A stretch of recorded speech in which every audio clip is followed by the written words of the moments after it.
Samira is a young teacher from Sarajevo who recently graduated from the Pedagogical University. Having said goodbye to her younger sister and parents, the girl goes to teach in a remote village. The children joyfully accept the new teacher, but warn that she will have to stay here since the previous teacher ran away and is unlikely to return.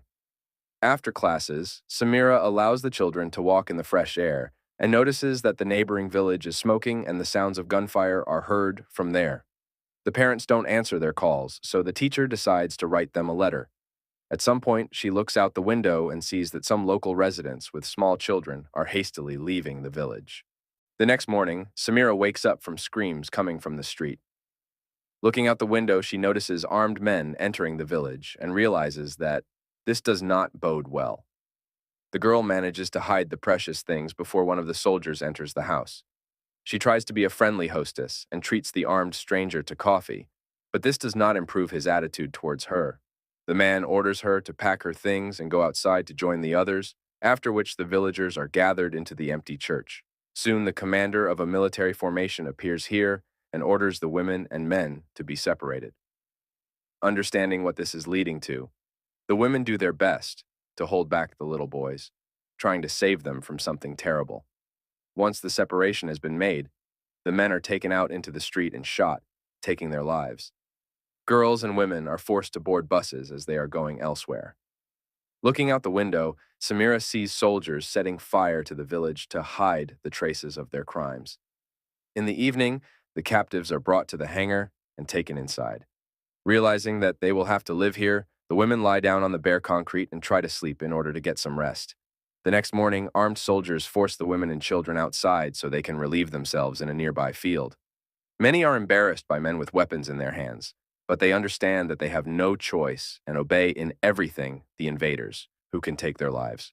A little later, the prisoners are given some food, and Samira, remaining a kind teacher, gives part of the ration to the little boy, realizing that he is very hungry. Noticing that one of the women is feeling unwell, she looks for a nurse to provide first aid to the old woman. The nurse does not want to help the unfortunate woman, because in the current situation it is better for her not to understand what is happening around her. Getting used to the inhuman living conditions in the camp, the captives wash themselves under the tap with water and protect the children, forbidding them to leave the adults. At night, several more trucks with soldiers arrive at the camp. First of all, they go to the hangar with prisoners in order to pick up several girls. In the morning, Samira watches as armed men select and take several girls and a little girl to a house nearby. Realizing the horror that is happening here, the teacher tries to stay away from the soldiers and becomes close to the nurse. In a conversation with her, she learns that food is limited and they cannot be held hostage for a long time, since the hangar is not intended for this. Soon, men with weapons again visit the captives and choose Samira. The girl tries not to turn around, but realizes that this makes no sense. Obeying orders, she goes into the house and finds herself in a room with 3 drunken soldiers. The men order her to undress. Having planned a dirty deed, one of the soldiers puts the girl on the table and takes her. The others follow his example, and Samira, trying to somehow distract herself from the horror that is happening, the girl concentrates her attention on a fly sitting on the wall nearby. But this does not help. At some point, the girl sees herself from the outside and lends a helping hand to overcome this whole nightmare and survive in captivity. One of the soldiers brings her back to reality and slaps her in the face, promising something terrible and vile for her. But next time. Sometime later, Samira wakes up not in a hangar, but in a house where other girls are being held.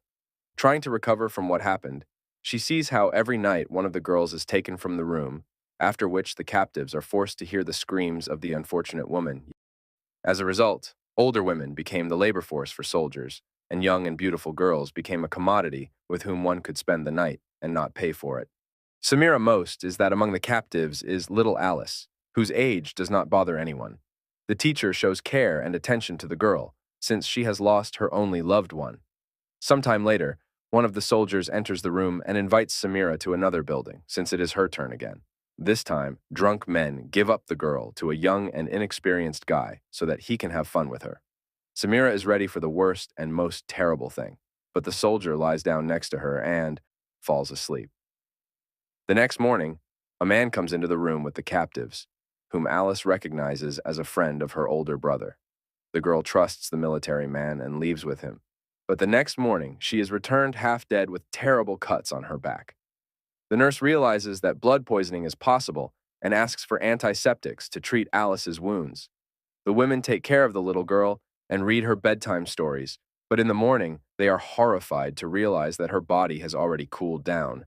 The soldiers, realizing that Alice has fallen asleep in an eternal sleep, silently carry her away to get rid of yet another piece of evidence proving their crimes and inhumanity. Samira is very upset by what happened and understands that it is unlikely that any of them will be able to leave the camp alive. The teacher is outraged that the soldiers treat them like animals and wants to remain human, at least for herself. Samira digs through her things and finds cosmetics to make beautiful makeup and like herself again. Others dissuade her from this idea, realizing that the soldiers will be partial to her and this will not end well, but the girl doesn't care.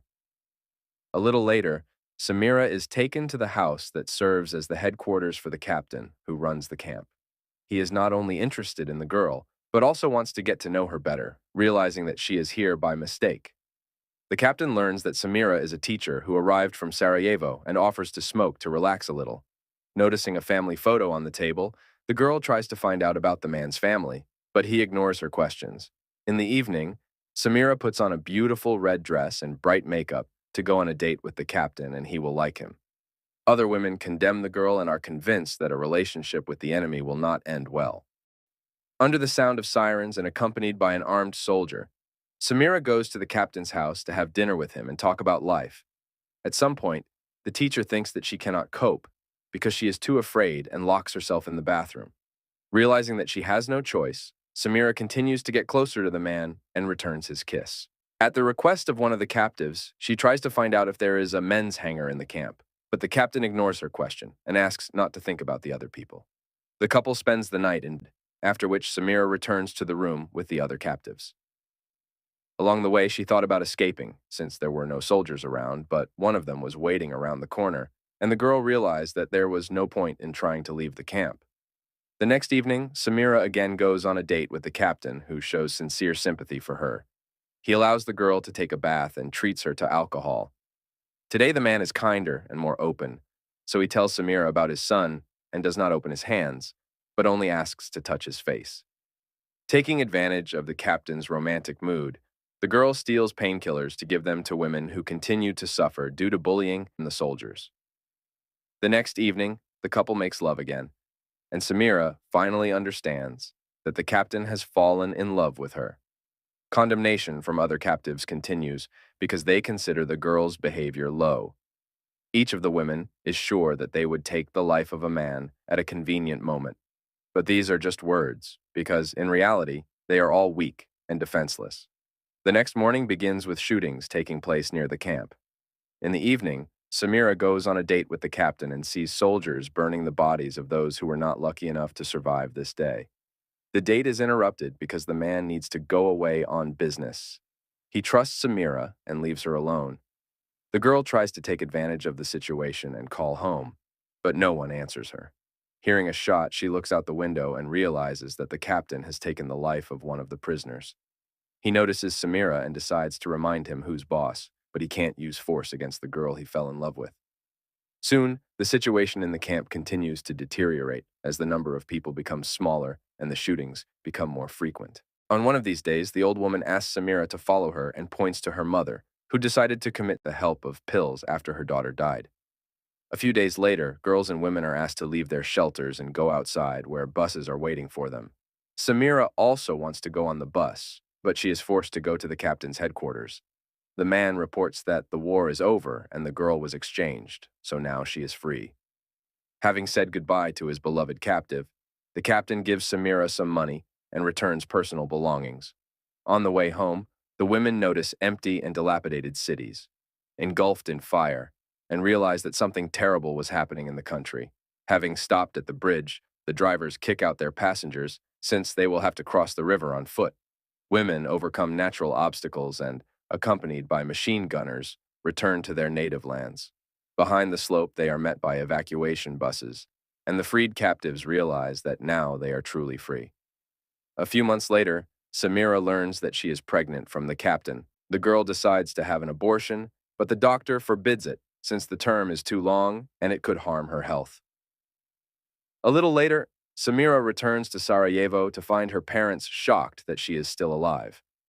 Despite the joyful event, the father and mother do not accept their daughter, since she is expecting a child from an enemy and a criminal. Soon, Samira gives birth to a boy and decides to abandon him. In the evening, the girl cuts off the tag from the baby's hand to leave him in the maternity hospital. After looking through old family photographs, Samira leaves them next to the crying child. Before leaving, the girl decides to calm and breastfeed the boy, realizing that this is her son, whom she can never leave. Thanks for watching. We truly hope you like and subscribe the video. See you soon.